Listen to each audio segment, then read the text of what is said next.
que dia 27 de dezembro, a Fundação Chico Harms está organizando a festa de Dande, que é de 55 anos que essa está organizando. Para esse aqui um evento grande, nós temos um total de 14 grupos que estão participando e à tarde aqui, pois um dia festivo para assim preparar e a antessala para o festival de Dande que está suceder dia sábado e domingo, dos 28 e 29. A tarde aqui está começando para 6h30, porta não está abre, e para solamente 2 florins para entrada, bota 30, bota tirele dentro sombrero, simbolicamente a celebração de Dande assim e na promena que chega, está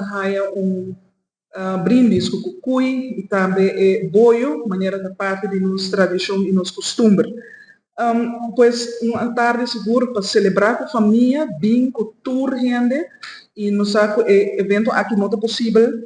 sem sponsor não, maneira nos atende cada nunca para sostener isso aqui, CETAR, Aruba Tourism Authority e também Departamento de Cultura Aruba, estou sumamente agradecido com a oportunidade aqui. Loting banda não